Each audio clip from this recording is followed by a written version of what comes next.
பிதா குமாரன் பரிசுத்தாவின் நாமத்தினாலே ஆமென். ஜெபம் செய்வோம். நல்ல ஆண்டவரே, இந்த ஆஸ்வதிக்கப்பட்ட இந்த ஓய்வு நாள் காலை வேலைக்காக நன்றி செலுத்துகிறோம். இந்த காலை ஆராதனை வேளையில் நம்முடைய திருப்பிரசனம் எங்கள் மத்தியிலே நிறைவாய் தங்கியிருந்து ஒவ்வொருவரையும் ஆசீர்வதிக்க மன்றாடுகின்றோம். இந்த ஆராதனை வேலையை பொறுப்பெடுத்துக் கொள்ளும், ஆசீர்வதியும். இறைமகனேசும் ஜெபிக்கிறோம் நல்ல பிதாவே, ஆமென். ஆராதனைக்கு ஆரம்பமாக நாம் யாவரும் பகலோன் கதிர் போலுமே என்ற பாடலை நாம் பாடுவோம்.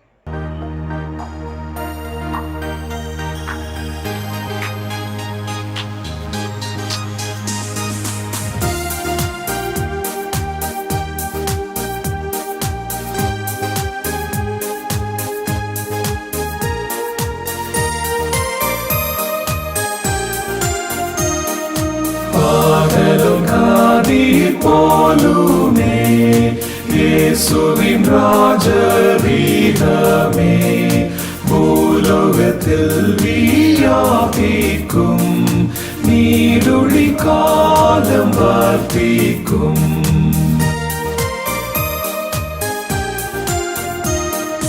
பற்பல ஜாதி தேசத்தார் அற்புத அன்பை போற்றுவார். பாலரும் இன்ப ஓசையாய் ஆராதிப்பார் சந்தோஷமாய்.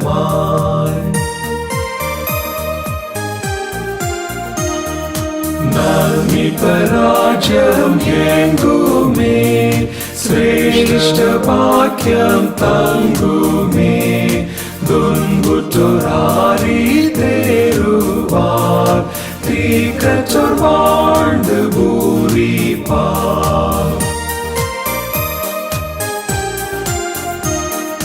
பூலோக மாந்தர் யாவரும் வானோரின் சேனை தீரடும் சாஷ்டாங்கம் செய்து போற்றுவார். நீர் வளராயரே என்பார், நீர் வளராயரே என்பார். நாம் கடவுளை தொழுவோம். கடவுள் ஆவியாயிருக்கிறார். அவரை தொழுது கொள்கிறவர்கள் ஆவியோடு உண்மையோடும் அவரை தொழுது கொள்ள வேண்டும். நம்முடைய பிதாவாகிய கடவுளாலும் கர்த்தராகிய இயேசு கிறிஸ்துவினாலும் உங்களுக்கு கிருபையும் சமாதானம் உண்டாவதாக. இது கர்த்து ஒன்று பண்ணின நாள், இதிலே களி கூர்ந்து மகிழ கடுவோம். ஆண்டவரே, எங்கள் உதடுகளை திறந்தருளும், அப்பொழுது எங்கள் வாய் முது புகழை அறிவிக்கும். பிதாவுக்கும் குமாரனுக்கும் பரிசுத்தாவிக்கும் மகிமை உண்டாவதாக. ஆதியிலும் இப்பொழுதும் எப்பொழுதுமான சதா கால மகிமை உண்டாவதாக. ஆமேன்.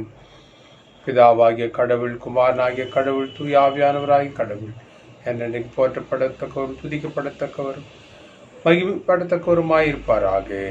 ஆமேன். பிரியமானவர்களே, நமக்கு பாவமில்லை என்போமானால் நாமே வஞ்சிக் கொள்ளாவோம். நமக்குள் உண்மை இல்லை.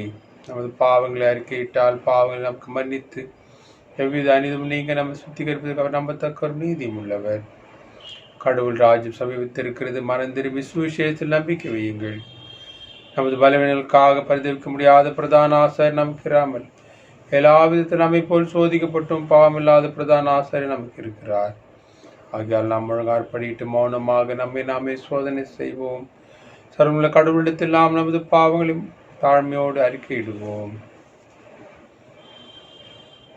பாவற்கு ஏதுவாக வாய்க்கானுடைய ஜபத்தை நாம் 3 முறை சேர்ந்து சொல்வோம். தேவனே, பாவிகளாக எங்கள் மேல் கிருபையாயிரும். தேவனே, பாவிகளாக எங்கள் மேல் கிருபையாயிரும். தேவனே, பாவிகளாக எங்கள் மேல் கிருபையாயிரும். சர்வல்லமை மிகுந்திருக்கும் உள்ள ஆண்டவர் மன்னிப்பையும் பாவ நிமித்து நமக்கு கட்டளையிட்டார்லி வாழ்க்கையை சீர்படுத்த ஏதுவான காலத்தையும் தமது பரிசுத்தாவின் கிருபையும் கேட்டல் நம் தந்தல்வாராக. ஆமேன். ஆண்டவரை துதியுங்கள். ஆண்டவர் நாம் துதிக்கப்படுவதாக.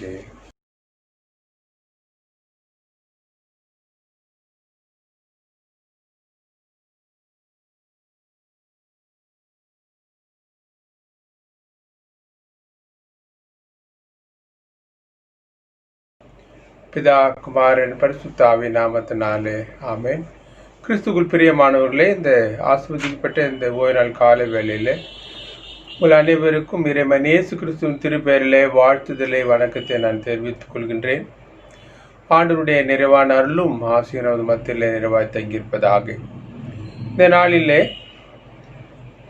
பல்சமய சூழலில் கிறிஸ்தவம் என்ற ஒரு தலைப்பை நாம் சிந்திக்க நாம் அழைக்கப்படுகின்றோம். Christianity in multi religious context. இதற்கு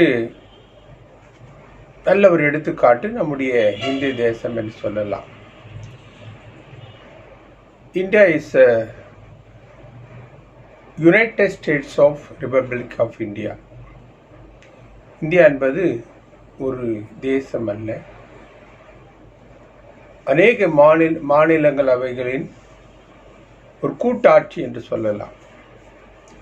ஒவ்வொரு மாநிலத்திற்கும் ஒரு தனித்தன்மை உண்டு. தனி மொழி, கலாச்சாரம், இனம், கல்வி முறை, இப்படி ஒவ்வொரு மாநிலத்திற்கும் தனித்தன்மை கொண்ட மாநிலங்களாக இது அமைந்திருக்கின்றது. இந்த மாநிலங்கள் அனைத்தும் இணைந்து ஒரு கூட்டாட்சியை தான் நம் இந்திய தேசத்தில் நடைபெறுகிறது. இந்திய ஒரு குடியரசு நாடாக அது காணப்படுகிறது. அப்படிப்பட்ட ஒரு சூழ்நிலையில் ஒவ்வொரு மாநிலங்களிலும் ஒவ்வொரு சமயம் இருக்கிறது. அதன் அடிப்படையில் பார்க்கும் ஒட்டுமொத்த இந்தியாவிலே 3% தான் கிறிஸ்தவர்கள், இஸ்லாமியர்கள் 14%, மற்ற சீக்கியர், பௌத்தர், சமணர், சைவர் இவரெல்லாம் அனைத்தும் 70% இருக்கிறார்கள். இப்படிப்பட்ட ஒரு சூழ்நிலையில் இந்த கிறிஸ்தவம் 2000 வருஷத்துக்கு முன்பதாக இந்த உலகத்தில் இந்தியாவில் தோமா மூலமாக அது கால் ஊன்றப்பட்டது என்று சொன்னால் மிக ஒன்றுமில்லை. அப்படிப்பட்ட ஒரு சூழ்நிலையில் 2000 வருட ஒரு இந்திய கலாச்சாரத்தில் அது வளர்ந்த ஒரு கிறிஸ்துவமாக இந்த நாளிலே காணப்படுகிறது. இப்படிப்பட்ட ஒரு சூழ்நிலையில் நம்முடைய இந்திய நாட்டின் சட்டத்தின்படி ஒரு சமய சார்பற்ற நாடாக இது கருதப்படுகிறது. ஆனாலும் சமய சார்புள்ள ஆட்சி வரும்பொழுது அநேக பிரச்சனைகளை, சவால்களை சந்திக்கின்ற ஒரு சூழ்நிலைக்குள்ளாக நாம் காணப்படுகின்றோம். ஆகவே இந்த வேளையில் என்னென்ன பிரச்சனைகள், சவால்கள் இந்திய கிறிஸ்தவம் சந்திக்கிறது என்பதை குறித்து வேதத்தில் உள்ள ஒரு மதத்தை மையப்படுத்தி நாம் சிந்திக்க அழைக்கப்படுகின்றோம். இன்றைக்கு முதல் வேதமாக கொடுக்கப்பட்டிருக்கின்ற தானியேல் தீர்க்கதரிசன புஸ்தகம், அதை மையமாக கொண்டு நாம் இந்த பிரச்சனைகளை சந்திக்க நாம் முயற்சி செய்வோம். இந்த தானியேல் புஸ்தகத்தில் நடைபெற்ற ஒரு காரியம் கிட்டத்தட்ட கிமு 609ஆம் ஆண்டிலே நடைபெற்ற ஒரு நிகழ்வு. இந்த தானியேல் அவர்கள் குறித்து பார்க்கும்போது அவர்கள் யூத சமயத்தவர். இந்த 609ஆம் ஆண்டிலிருந்து நோக்கி பார்ப்போம் என்று சொன்னால் கிட்டத்தட்ட 1700 2000 வருடங்களுக்கு முன்பாக அந்த சமயம் தோற்றுவிக்கப்பட்டது. முதல் யூதர் யார் என்று சொன்னால் ஆபிரகாம். அவர் எங்கிருந்து வந்தார் என்று சொன்னால் கல்தேய நாட்டிலிருந்து ஆண்டவரால் அவர் அழைக்கப்பட்டார் என்று சொல்லி பார்க்கின்றோம். கல்தேய நாடு என்று சொல்லும்போது இன்றைக்கு இருக்கின்ற பாபிலோனியா. அப்படிப்பட்ட ஒரு சூழ்நிலையில் ஆபிரகாம் கடவுள் அழைத்து, நான் உனக்கு காண்பிக்கும் தேசத்துக்கு போ, நான் உன்னை பெரிய ஜனமாக்குவேன் என்று சொல்லி வாக்குத்தம் கொடுக்கப்பட்டு அவர் மூலமாக உருவாக்கப்பட்ட ஒரு தனித்தன்மை வாய்ந்த ஒரு சமயம்தான் இந்த யூத சமயம். மோசேயின் காலத்தில் அவர்களுக்கென்று 10 கற்பனை கொடுக்கப்பட்டது. மோசேயின் பிரமாணம், கட்டளைகள் இவைகளெல்லாம் கொடுக்கப்பட்டு அவர்களுக்கென்ற ஒரு மொழி, கலாச்சாரம், வழிபாட்டு முறைமை, இப்படிப்பட்ட ஒரு தனி சிறப்பு வாய்ந்த ஒரு சமயமாக கருதப்பட்டது. அது தோன்றி கிட்டத்தட்ட 2000 ஆண்டுகள் பிறகு இந்த தானியல் பகுதியில் புத்தகத்தில் நடைபெறும் நிகழ்வு நடைபெறுகிறது. அப்பொழுது யூதேய ஆண்ட யோவாக்கிம் என்ற ஒரு ராஜா, அந்த ராஜாவும் மக்களும் பாபிலோனியரால் சிறைப்பிடிக்கப்படுகிறார்கள். அப்பொழுது பாபிலோனிய ராஜாவாக இருந்த நேபுகாத்நேச்சார் மூலமாக இவர்கள் சிறையாக்கப்பட்டு பாபிலோனுக்கு கொண்டு செல்லப்படுகிறார்கள். இதில் நம்முடைய தேசத்திற்கும் இந்த நிகழ்வுக்கு ஒரு ஒற்றுமை என்னவென்று சொன்னால், நம்முடைய இந்தியாவுடைய கிறிஸ்தவம் 2000 வருடம் பழமை வாய்ந்த ஒரு சமயம் இந்திய கிறிஸ்தவம்.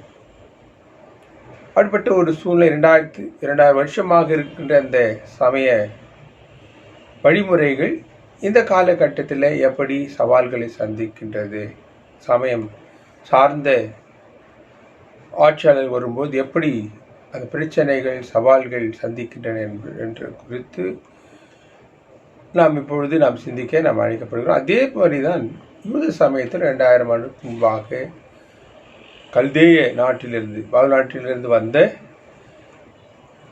அந்த மக்களால் ஆபிரகாம் மூலமாக கடவுள் உருவாக்கிய ஒரு அந்த சமயம், இப்பொழுது அதே கல்தேய நாட்டிற்கு அவர்கள் பாபிலோன் நாட்டிற்கு சிறைப்பிடிக்கப்பட்டு செல்கிறார்கள். அங்கே சென்ற மாத்திரத்தில் அங்கே 1ஆம் அதிகாரம், தானியேல் 1ஆம் அதிகாரத்தில் நாம் வாசிக்கிறோம். முதலில் நடந்தது அவர்களுக்கு புது மொழி கற்றுக் கொடுக்கப்பட்டது. 2வது புதிய கல்வி முறை. 3வது உணவு பழக்கங்கள் மாற்றப்படுகிறது. நம் அனைவருக்கு தெரியும், தானியேல் அந்த ராஜாவுடைய உணவுகளை சாப்பிட மறுக்கிறார். பிறகு அந்த பிரதான இடத்தில் தயவு பெற்று அவர் விரும்புகின்ற உணவை கொடுக்கிறது பார்க்கும். 3வது அங்கே மதம் மாற்றம் நடைபெறுகிறது. அவர்களுக்கு யூத சமயத்தில் அவர்களுக்கு வைத்த பெயர் தானியேல், அனனியா, மிஷாவேல், அசரியா. இதன் பொருள் என்னவென்று சொன்னால், கர்த்தர் சகாயர், கர்த்தர் இரக்கமுள்ளவர், கடவுள் நீதி அரசர், இப்படி அருமையான ஒரு பெயர்கள் வைக்கப்பட்டிருக்கிறது.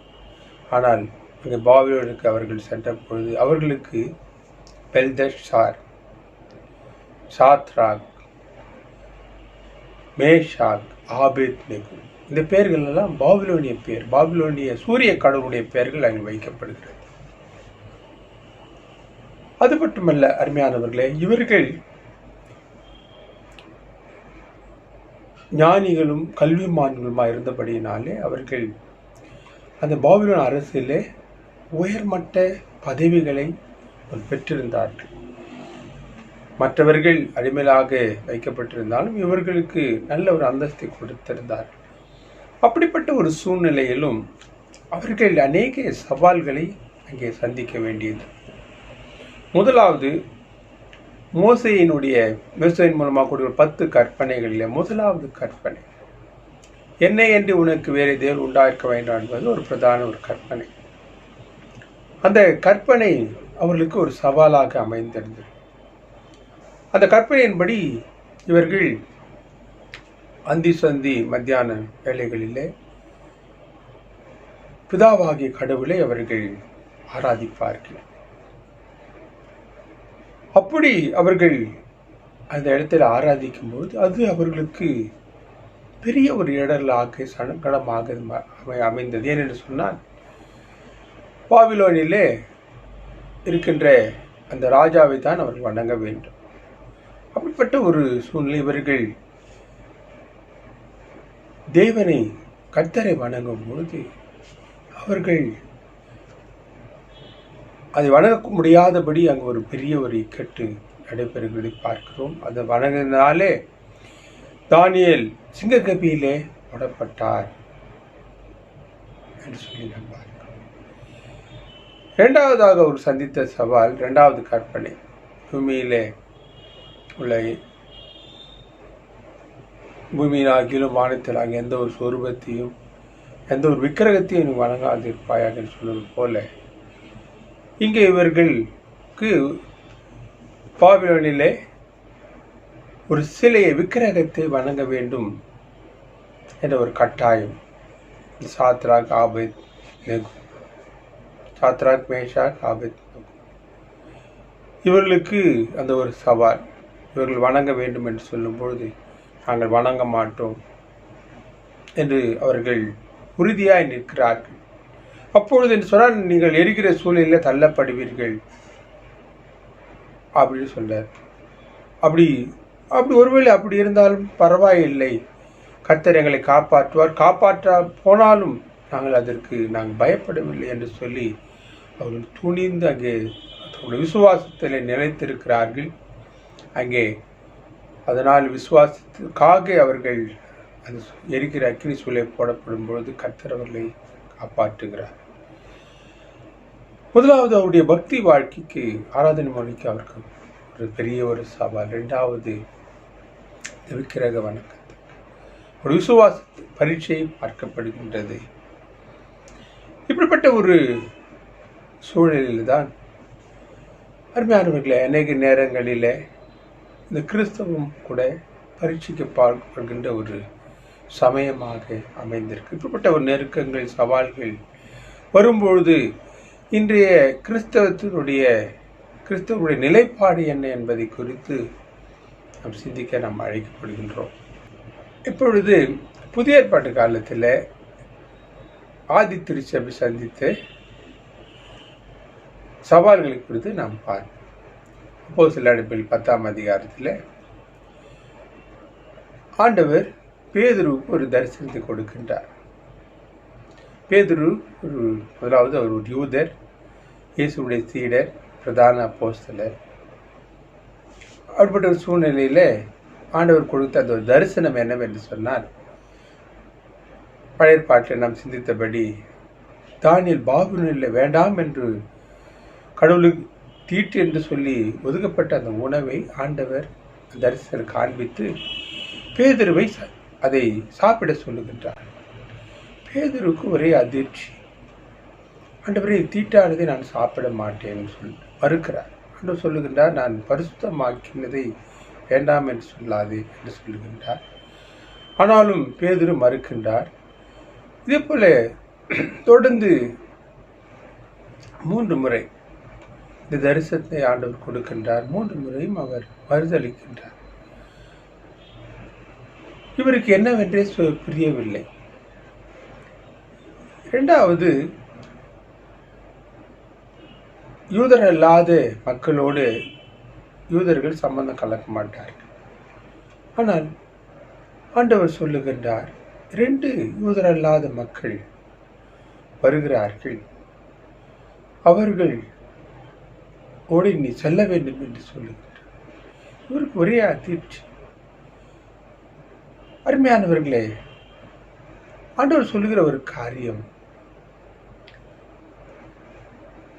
நான் பரிசுத்தமாக்கினதை நீ அசுத்தமாக எண்ணாதே என்று சொல்லுகின்றார்.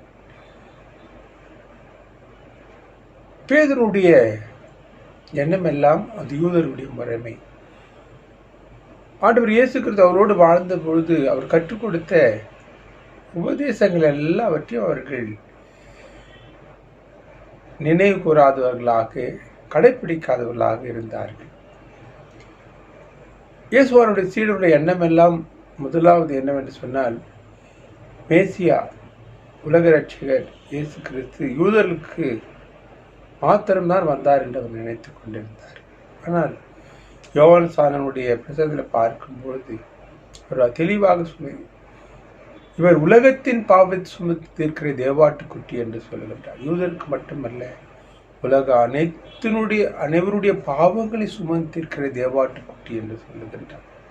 இயேசுவானவர் யோவான் 3:14 சொல்லும்பொழுது கூட, தேவன் தம்முடைய ஒரே பேரான குமாரனை விசுவாசிக்கிற எவனோ எந்த மொழியை பேசுகிறானாலும், எந்த இனத்தாராயினும், எந்த நாட்டினராயினும், அவர் விசுவாசிக்கிற எவனோ அவன் கெட்டு போகாமல் நித்திய ஜீவனை கொடுக்கும்படியாக பிதாவானவர் தம்முடைய குமாரன் அனுப்பினார் என்பதுதான் உண்மையான ஒரு காரியம்.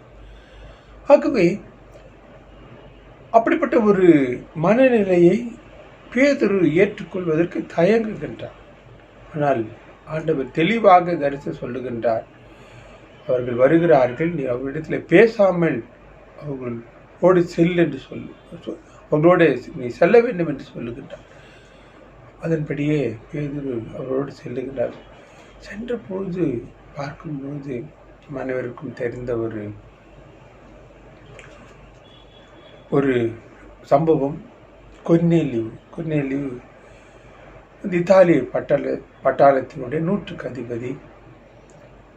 அவர் செசரியா தேசத்திலே வாழ்ந்து கொண்டிருந்தார் பார்க்கிறோம். அங்கே பார்த்தால் அவருடைய ஜனங்கள், மக்கள், திரளான கூட்டம் அங்கே காத்து கொண்டிருக்கிறார்கள் பேதுருடைய வருகைக்காக. பேதுருக்கு ஆச்சரியமாக இருக்கிறது. அங்கே போன பொழுது அவர்களை கேட்கும் பொழுது சொல்லுகின்றார், கொர்நேலியு அதனுடைய காரியங்கள் நமக்கு நன்கு தெரியும். ஆண்டவர் ஏற்கனவே அவரை சந்தித்திருக்கின்றார். சந்தித்து மட்டுமல்ல, பேதுரு என்பவரை நீர் அழையுங்கள், அவர் உங்களுக்கு மேலும் காரியங்களை விவரிப்பார் என்று கூட ஆண்டவர் அவர்கள் தெளிவாய் சொன்னதை குறித்து சொல்லும்பொழுது பேதுருக்கு ஒரே ஆச்சரியம். அப்பொழுது அந்த மக்களிடத்தில் ஆண்டவர் இயேசு கிறிஸ்துவை பற்றி, அப்படி சிலுவை மரணத்தை பற்றி சொல்லும் பொழுது, நற்செய்தி சொல்லும் பொழுதே அருமையானவர்களே அவளுக்கு தூய ஆவியானவர் பொழித்தள்ளப்பட்டார் என்று பார்க்கின்றோம். ஒவ்வொருவரும் வெவ்வேறு பாஷையிலே பேசத் தொடங்கினார்கள்.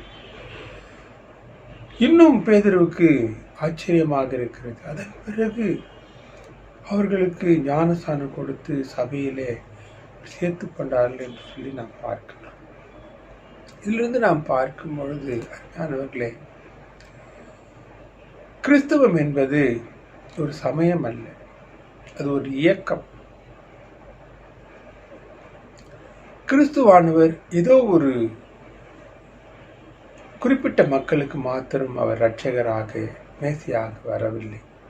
உலக அனைத்து மக்களுடைய மீட்புக்காக வந்தார் என்று சொல்லி நான் பார்க்கிறேன். அதுதான் சங்கீதக்காரன் இன்றைக்குள்ள சங்கீதம் 67 வாசிக்கும் பொழுது, இந்த உலகத்துள்ள சகல ஜனமும் ஆண்டவருடைய ரட்சிப்பை கண்டுகொள்ள வேண்டும், அனைவரும் மகிழ வேண்டும், அனைவரும் ஆண்டவருக்கு பிரியமாய் நடக்க வேண்டும், அந்த உலகத்தில் அனைத்து மக்களும் ஆண்டவரால் வழிநடத்தப்பட வேண்டும் என்று சொல்லி அழகாக பாடுகின்றார். சின்ன ஒரு சங்கீதக்காரன் இயேசுவானவர் பிறப்பதற்கு முன்பாக 1000 வருஷத்துக்கு முன்பாக அவர் தீர்க்கதரிசனமாக பாடின ஒரு பாடல்.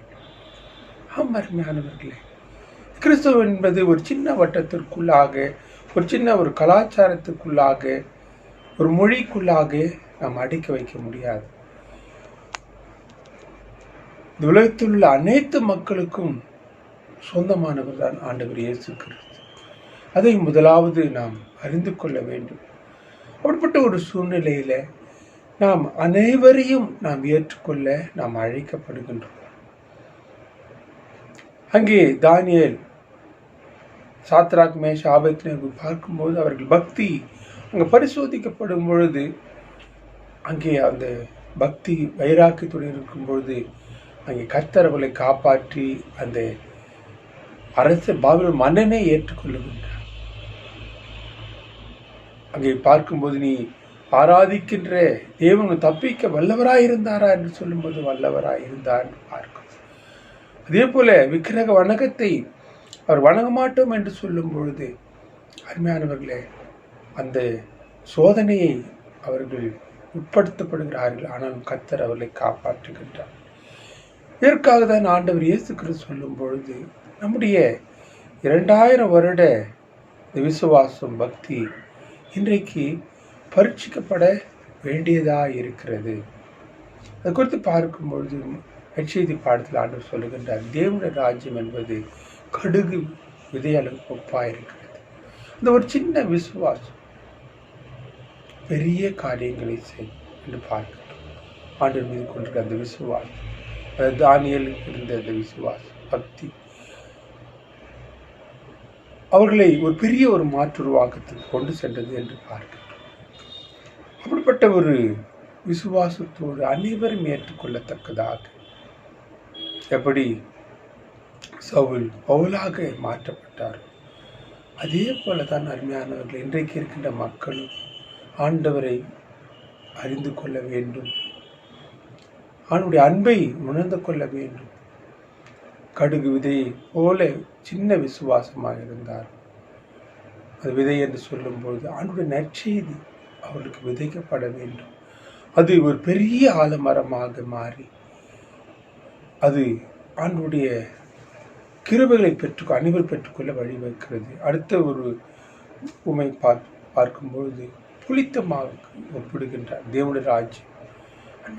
புளித்த மாவு என்பது கொஞ்சம் மாவு, புளித்த மாவை ஒரு பானையில் போடும்போது ஒரு இரவிலே அந்த முழுவதும் புளிக்க செய்கிறது. அதை பார்க்க முடியாது, அதனுடைய செய்களை நாம் கவனிக்க முடியாது. ஆனால் அதனுடைய தன்மைகள் அந்த உருமாற்றத்தை கொண்டு வருகின்றது. அது இன்றைக்கு இருக்கிற கிறிஸ்தவம் கூட அருமையானவர்களே, இது வெளிப்படையாக பெயர் கிறிஸ்தவர்களாக மட்டும் இருந்தால் அது போதாது. நம்முடைய வாழ்க்கை மற்றவருடைய வாழ்க்கையை மாற்றுருவாக்கம் செய்ய வேண்டும். நம்முடைய பேச்சு, நம்முடைய செயல்கள், நம்முடைய பார்வை, நம்முடைய அனைத்து காரியங்களும் மற்றவர்களை மாற்றுருவாக்கத்துக்கு கிறிஸ்துவின் அன்புக்கு வழிநடத்தக்கூடியதாக இருக்க வேண்டும் என்று சொல்லி ஆண்டவர் விரும்புகின்றார். ஆகவே இந்த பல் சமய சூழலில் நாம் சந்திக்கின்ற சவால்கள் அநேகம். ஆனாலும் அருமையானவர்களே, கர்த்தர் நம்மை வேறு பிரித்திருக்கின்றார். இப்போ ஏற்பட்ட ஒரு கலாச்சாரமாக இருந்தாலும், மொழியானாலும், கல்வி முறையானாலும், அதன் மத்தியில் ஆண்டவர் செயல்பட விரும்புகின்றார். அதுதான் யோவான் நற்செய்தியில் பார்க்கும்போது, நாம் இந்த உலகத்திலே இருந்து பிரிக்கப்படாது, உலகத்தில் இருந்து கொண்டே ஆண்டுடைய நாமத்தை மையப்படுத்த நாம் அழைக்கப்படுகின்றோம்.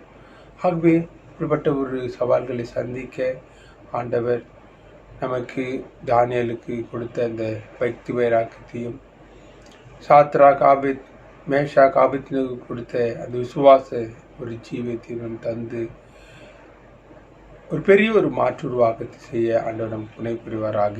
ஆமென். கர்த்தர் கொடுப்பாராக, உதாவியோடு இருப்பாராக. ஜெபம் செய்வோம். கர்த்தாவே எங்களுக்கு இறங்கும், கிறிஸ்துவே எங்களுக்கு இறங்கும், கர்த்தாவே எங்களுக்கு இறங்கும். பரமனில் இருக்கிற எங்கள் பிதாவே, உடைய நாமம் பரிசுத்தப்படுவதாக, உடைய ராஜ்யம் வருவதாக, உடைய சித்த பரமண்டலத்திலே செய்யப்படுவது போல பூமியிலேயும் செய்யப்படுவதாக. அன்றுள்ள எங்கள் அப்பத்தை எங்களுக்கு தாரும். எங்களுக்கு விரோதமாய் குற்ற செயல் நாங்கள் மன்னிக்கிறது போல எங்கள் குற்றங்களை எங்களுக்கு மன்னியும். எங்களை சோதனைக்குள் பிரவேசிக்க பண்ணாமல் தீமையை ரட்சித்துக் கொள்ளும். ராஜ்யமும் வல்லமையும் மகிமையும் என்றென்றைக்கும் உடையவைகளே. ஆமேன். ஆண்டவரே, உமது இரக்கத்தை எங்களுக்கு காண்பியும், உமது ரட்சிப்பை எங்களுக்கு அருளி செய்யும். ஆண்டவரே, எங்களை ஆளுபவர்களை வழிநடத்தும், அவர்களுக்கு பரத்திலிருந்து வரும் ஞானத்தை கொடுத்தருளும். உம்முடைய பணிவிடைக்காரருக்கு நீதியை தருப்பியும், நீர் தெரிந்து கொண்ட ஜனத்தை சந்தோஷப்படுத்தும். ஆண்டவரே, எமது ஜனத்தை ரட்சியும், உம் சுதந்திரத்தை ஆசீர்வதியும். ஆண்டவரே, எங்கள் காலத்தில் சமாதானத்தை தந்தருளும். தேவரீர் அல்லாமல் உலகத்தை ஆளுபவர் வேறொரும் இல்லை. கடவுளே, எங்கள் இருதயங்களை சுத்திகரியும், உடைய பரிசுத்த ஆவியை எங்களிடத்திலிருந்து எடுத்துக்கொள்ளாதேயும். ஜெபம் செய்வோம். மகா கிருபை இருக்கும்போது நல்ல ஆண்டவரே, இந்த ஆசீர்வதிக்கப்பட்ட இந்த ஓய்வு நாள் காலை வேளைக்கு நன்றி செலுத்துகிறோம். ஆண்டவரே, இந்த ஓய்வு நாளிலும் உடைய எழுந்தல் எங்கள் மத்தியில் இருந்ததுக்காக நன்றி சுவாமி. ஆண்டவரே, இந்த பல் சமய சூழலில் ஆண்டவரே, நாங்கள் எங்களுடைய விசுவாசத்தை ஆண்டவரே எங்கள் பக்தி வாழ்க்கையை ஆண்டவரே நாங்கள் காத்துக்கொள்ள கத்த உதவி செய்வீராக. தானியேலுக்கு இருந்த அந்த பக்தி ஆண்டவரே எங்களுக்கு கொடுத்து நாங்கள் எந்த சூழலிலும் ஆண்டவரே உம்மை மறுதளிக்காதபடி இருக்க உதவி செய்யும். இதேபோல் ஆபேத்நேகோ சாத்ராக் மேஷாக் ஆபேத்நேகோடைய வாழ்க்கையில் இருந்த அந்த விசுவாச ஜீவியத்தையும் எங்களுக்கு கொடுத்து சுவாமி உடைய விசுவாசத்தை நாங்கள் மறுதளிக்காதபடி ஆண்டவரே எந்த சூழ்நிலையிலும் காத்துக்கொள்ள கத்த உதவி செய்வீராக. ஆண்டவரே நீர் அனைத்து மக்களுடைய மீட்புக்காக வாழ்வுக்காக வந்திருக்கிறீர். ஆண்டவரே அந்த அன்பை நாங்கள் ஆண்டவரே உணர்ந்து அனைவரையும் நாங்கள் சகோதரிகளாக ஏற்றுக்கொண்டு ஆண்டவரே உங்கள் அன்புக்கு சாட்சியாக இருக்க கத்த உதவி செய்யும். ஆண்டவரே இந்த ஆராதனைகள் ஒவ்வொருவரையும் ஆசீர்வதித்து குழந்தைகளுக்கு நல்ல சுகத்தை பலத்தை தாரும். படிக்கின்ற பிள்ளைகள் படிப்பாரை தாரும். வாலி பிள்ளைகளுக்கு மேற்படிப்பு வேலைவாய்ப்பு திருமண காலில் பொருட்படுத்திக் கொள்ளும். உத்தியோகஸ்தர் தொழில் செய்கிறவர்கள் வியாபாரி செய்கிறவர் கூலி வேலை செய்கிறவர் வேலை இல்லாதோர் கஷ்டப்படுவோர் கடன் தொல்லையில் இருப்போர் ஆண்டவரே ஒவ்வொரு காய்ச்சலுக்கு வேண்டி கிருபையை தாரும். சுகத்தையும் பலத்தையும் கட்டளிடுவீராக. கொரோனா வைரஸினால் பாதிக்கப்பட்ட மக்களுக்கு வேண்டிய சுகத்தை கட்டளிடும். அவருக்கு உதவியாக இருக்கின்ற மருத்துவர்கள் செவிலியர்கள் ஒவ்வொருவருக்கு வேண்டிய பாதுகாப்பை கட்டளிடும். தேச தலைவர்களுக்காக அதிகாரம் வைப்பவர்களுக்காக பொறுப்பு பணியில் இருப்பவர்களுக்காக ஜெபிக்கிறோம். அவர்களுக்கு பரத்தில் ஒரு ஞானத்தை கொடுத்து தேசத்தை சமாதான முறையில் நடத்தி செல்ல உதவி செய்கிறார். தொடர்ந்து கிருபிக்கப்படுகிறோம். காத்துக்கொள்ளும் இறைவன் இயேசு ஜெபிக்கிறோம் நல்ல பிதாவே. ஆமென். தந்தை மைந்தன் தூய அவருடைய ஆசீர்வாதம் வழிநடத்தல் பாதுகாப்பு நம் அனைவரோடும் நம் குடும்பங்களோடும் சதாக்கள் திகழ்த்துவதாக. ஆமென். ஆத்மாவே கர்த்தரை ஸ்தோத்திரி, முழுமை பசுநாமத்தை ஸ்தோத்திரி. ஆத்மாவே கர்த்தரை ஸ்தோத்திரி, கர்த்தர் செய்த சகல உபகாரங்களையும் மறவாதே. ஆமென். கர்த்தர் உங்களோடு இருப்பாராக, உமது ஆவியோடு இருப்பாராக. கர்த்தரால் சமாதானம் சுகபலன் ஜீவன் நம் அனைவரோடு தங்கியிருப்பதாக. ஆமென்.